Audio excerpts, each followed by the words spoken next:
ഷീല മാം നമസ്കാരം. നമസ്തേ. ചെറിയാൻ ഫിലിപ്പ് ഒരു പരാമർശം നടത്തിയിരിക്കുകയാണ്. അതായത് നമ്മുടെ മെഗാസ്റ്റാറിന് CPM-ലുള്ള ബന്ധം നമുക്ക് എല്ലാവർക്കും അറിയാം.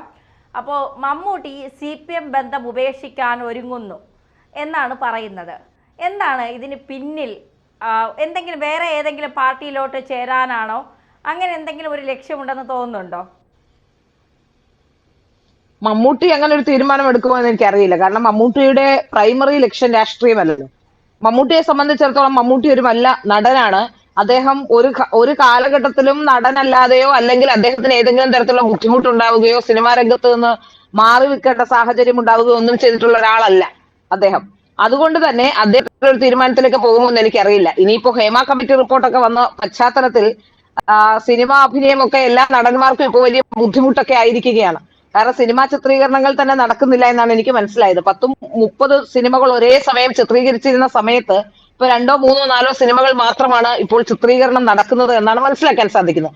അതിന് പല കാരണങ്ങളുണ്ട്. ഒന്ന്, ഹേമ കമ്മിറ്റി റിപ്പോർട്ടുമായി ബന്ധപ്പെട്ട് ഉയർന്നു വന്ന ആരോപണങ്ങളുടെ പശ്ചാത്തലത്തിൽ ED അടക്കമുള്ളവ ചോദ്യം ചെയ്യാനുള്ള സാധ്യതകൾ പല ആൾക്കാരെയും ഉണ്ടെന്ന് മനസ്സിലാക്കാൻ സാധിക്കുന്നു. ഈ സിനിമാ സെറ്റുകളിലെ കള്ളപ്പണം, അതുപോലെ ലഹരി അടക്കമുള്ള വിഷയങ്ങൾ, ഈ വിഷയങ്ങളും സ്ത്രീ വിഷയവും, 3 വിഷയങ്ങളാണ് അതിൽ പ്രധാനമായി. ഇതിൽ ചർച്ച ചെയ്യപ്പെട്ട പ്രശ്നം ഇപ്പോ സ്ത്രീ വിഷയങ്ങൾ മാത്രമാണ്. എന്നാൽ ഈ സ്ത്രീ വിഷയങ്ങൾ വന്നതുകൊണ്ട് മാത്രം ഒരു ഇൻഡസ്ട്രി ആയിരുന്ന ഒരു ഇൻഡസ്ട്രി പെട്ടെന്ന് നിന്നുപോയി എന്ന് ഞാൻ വിശ്വസിക്കുന്നില്ല. അതിന്റെ പിറകിലെ കള്ളപ്പണവും മറ്റ് ലഹരി അടക്കമുള്ള വിഷയങ്ങളിലേക്കൊക്കെ വിരൽ ചൂണ്ടപ്പെടുമെന്ന ഒരു അവസ്ഥ വന്നപ്പോഴാണ് ഇപ്പോൾ എനിക്ക് തോന്നുന്നു സിനിമാ ചിത്രീകരണം അടക്കം നിർത്തേണ്ടി വന്നൊരു സാഹചര്യം ഉണ്ടായത്. ഇവിടെ ചെറിയാൻ ഫിലിപ്പിന്റെ വാദങ്ങൾ എന്തൊക്കെയാണ്? CPM വേണ്ട വിധത്തിൽ മമ്മൂട്ടിയെ പരിഗണിച്ചില്ല എന്നുള്ളതാണ്. മുകേഷ് അടക്കമുള്ളവർ, ഒരുപക്ഷെ ഗണേഷ് അടക്കമുള്ളവർക്ക് മന്ത്രിസ്ഥാനമൊക്കെ കിട്ടിയപ്പോ എന്നും CPM സഹയാത്രികനായി നിന്നിരുന്ന മമ്മൂട്ടിയെ സംബന്ധിച്ചിടത്തോളം അത്തരത്തിലുള്ള മന്ത്രിയോ അല്ലെങ്കിൽ പദവികൾ കിട്ടിയില്ല എന്നാണോ ഉദ്ദേശം എന്ന് വ്യക്തമല്ല. എങ്കിലും അത്തരത്തിലൊരു ഉദ്ദേശം അതിലുണ്ട് എന്നാണ് എനിക്ക് മനസ്സിലാക്കാൻ സാധിക്കുന്നത്. കാരണം അൽഫോൺസ് കണ്ണന്താനത്തെ അടക്കമുള്ളവരെ ചൂണ്ടിക്കാട്ടിക്കൊണ്ടാണ് ഈ വിഷയങ്ങൾ പറയുന്നത് എന്നുള്ളത് കൊണ്ട് തന്നെ ഒരു മഞ്ഞളാംകുഴിയിൽ രാഷ്ട്രീയം നിർത്തിപ്പോയ സാഹചര്യമുണ്ട് എന്ന് പറയുന്നു. അപ്പോൾ ഇങ്ങനത്തെ ചില കാര്യങ്ങളൊക്കെ പറയുന്നത് കൊണ്ട് തന്നെ അതിലെ ചില അപകടങ്ങൾ അല്ലെങ്കിൽ അങ്ങനെയാണോ എന്ന് നമുക്ക് തോന്നും. പക്ഷെ ചെറിയാൻ ഫിലിപ്പിനോട് ഇതാരാണ് പറഞ്ഞത്? മമ്മൂട്ടി അങ്ങനെ പറഞ്ഞിട്ടുണ്ടോ എന്ന് ചെറിയാൻ ഫിലിപ്പ് വ്യക്തമാക്കുന്നില്ല. 1.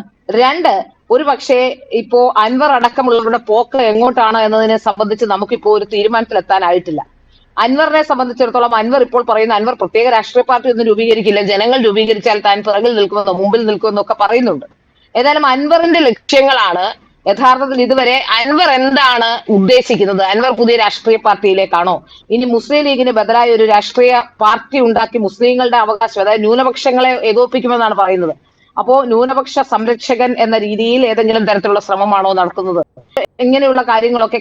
കാരണം അൻവർ മുട്ടിനും തട്ടിനും ഒക്കെ എപ്പോഴും പറയുന്ന ചില കാസുമായി ബന്ധപ്പെട്ട് BJP ഉടൻ തന്നെ ഭരണത്തിലേക്ക് 2031 ആകുമ്പോഴേക്കും ഭരണത്തിലേക്ക് വരാൻ പോകുന്നു എന്ന തരത്തിൽ പറയുക.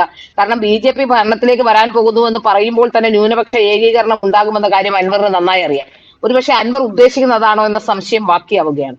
അൻവറിന്റെ മുന്നോട്ടുള്ള പോക്ക് എങ്ങനെയാണ് എന്നതിനെ സംബന്ധിച്ചാണ് ഇപ്പൊ ജലീലും അൻവറും അങ്ങനെയുള്ളവരൊക്കെ കാരാട്ട് റസാഖ് അടക്കമുള്ളവർ ഒരു ഭാഗത്ത് നിൽക്കുന്നു. അപ്പോ അൻവറുമായി നല്ല ബന്ധമാണ് എന്ന് CPM തള്ളിപ്പറഞ്ഞ ശേഷവും ജലീൽ പറയുന്നു. അത് മാത്രമല്ല മുരളീധരൻ അടക്കമുള്ളവർ പറയുന്നത് അൻവറിനെ ഉള്ള വാതിലുകൾ കോൺഗ്രസിൽ കൊട്ടി അടച്ചിട്ടില്ല എന്നാണ്. അപ്പോ അൻവറിന്റെ പോക്ക് എങ്ങോട്ടാണ് എന്നതിനെ സംബന്ധിച്ച് നമുക്കറിയില്ല. യഥാർത്ഥത്തിൽ ഇപ്പോൾ ഈ മമ്മൂട്ടിയുമായി ബന്ധപ്പെട്ടുള്ള വിഷയം എന്തുകൊണ്ടാണ് ഉയർന്നു വരുന്നത് എന്ന് എനിക്ക് മനസ്സിലാക്കാൻ സാധിക്കുന്നില്ല. കാരണം ചെറിയാൻ ഫിലിപ്പിന്റെ ഉദ്ദേശം ഇനി ഈ മുസ്ലിങ്ങളുടെ, അതായത് ന്യൂനപക്ഷങ്ങളെ വേണ്ട രീതിയിൽ പരിഗണിച്ചിട്ടില്ല എന്ന് പറഞ്ഞു വെക്കലാണോ എന്ന സംശയം ഉണ്ടാകുന്നുണ്ട്. കാരണം അൽഫോൻസ് കണ്ണന്താനം, പ്രത്യേകിച്ച് ഇപ്പോ ചെറിയാൻ ഫിലിപ്പ് അടക്കമുള്ളവർ കുറെ കാലം പാർട്ടിയുടെ പ്രവർത്തകരായൊക്കെ നടന്ന ശേഷം ചെറിയാൻ ഫിലിപ്പിനൊന്നും കാര്യമായ രീതിയിലുള്ള പരിഗണന കിട്ടിയില്ല എന്നൊരു ആരോപണം ഉണ്ട് ചെറിയാൻ ഫിലിപ്പിന്. അപ്പോ ഒരു പക്ഷെ ന്യൂനപക്ഷങ്ങളെ സംരക്ഷിക്കുന്നില്ല, ഭൂരിപക്ഷങ്ങളുടെ ഇടയിലേക്ക് അല്ലെങ്കിൽ ഭൂരിപക്ഷത്തിനടുത്തേക്ക് CPM പോകുന്നു എന്ന ചിന്തയാണോ അങ്ങനെ പറയാൻ പ്രേരിപ്പിക്കുന്ന അറിയില്ല. കാരണം ഈ കഴിഞ്ഞ തെരഞ്ഞെടുപ്പിൽ ന്യൂനപക്ഷങ്ങളെ അത്രയേറെ പ്രോത്സാഹിപ്പിച്ചിട്ടും കാര്യമായ ഗുണമുണ്ടാക്കാൻ CPM-ന് പാർലമെന്റ് തെരഞ്ഞെടുപ്പിൽ കഴിഞ്ഞില്ല എന്നൊരു യാഥാർത്ഥ്യം കൂടി അവിടെ നിൽക്കുന്നുണ്ട്.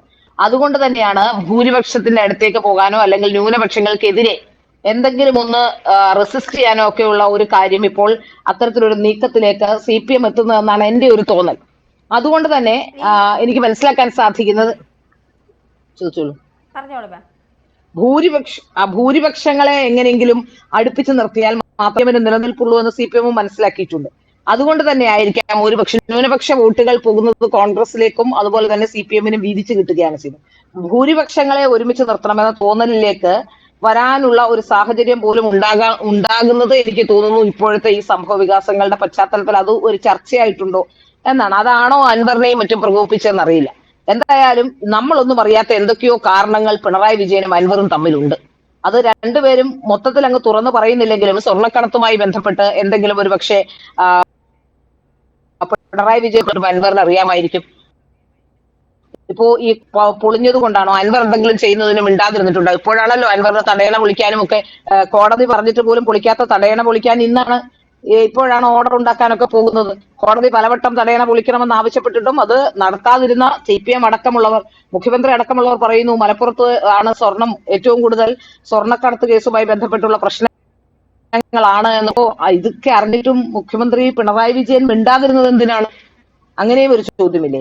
അപ്പോ ഇവരൊക്കെ തമ്മിലുള്ള കൂട്ടുകച്ചവടം പൊളിഞ്ഞത് കൊണ്ടാണോ ഈ സ്വർണ്ണക്കടത്ത് അത്തരത്തിലുള്ള? കാരണം പിണറായി വിജയനെ സംബന്ധിച്ചിടത്തോളം മകളും ഒക്കെ ആരോപണങ്ങളിൽ നിൽക്കുമ്പോൾ പിണറായി വിജയൻ ഇത് പണ്ട് നടത്തിക്കൊണ്ടിരുന്ന പ്രവൃത്തികളൊന്നും അത്ര പെട്ടെന്ന് അങ്ങ് നടത്തിക്കൊണ്ടു പോകാൻ കഴിയില്ല. ആ സാഹചര്യം മുന്നിലുണ്ട്. കാരണം മകൾ എൻഫോഴ്സ്മെന്റ് ഡയറക്ടറേറ്റിന്റെ റഡാറിന് കീഴിലാണ്. അതുകൊണ്ട് പണ്ട് നടത്തിയിരുന്ന പരിപാടികളൊന്നും ഇപ്പൊ നടത്താൻ കഴിയില്ല. അപ്പോ അൻവറിനെ അവർ നടത്തിയിരുന്ന കൂട്ടുകച്ചവടം എന്നത് ഉൾപ്പെടെ അൻവറിന്റെ പ്രശ്നത്തെ കുറിച്ച് അറിയാമായിരുന്നു. അൻവർ അത് നടത്തിക്കോട്ടെ എന്ന് വിചാരിച്ചു. പക്ഷേ അൻവർ അത് നടത്തുന്നതിന്റെ എന്തെങ്കിലും തരത്തിലുള്ള പ്രതിസന്ധികളാണോ പ്രശ്നങ്ങളാണോ എന്ന് നമുക്ക് മനസ്സിലാക്കാൻ സാധിക്കുന്നില്ല.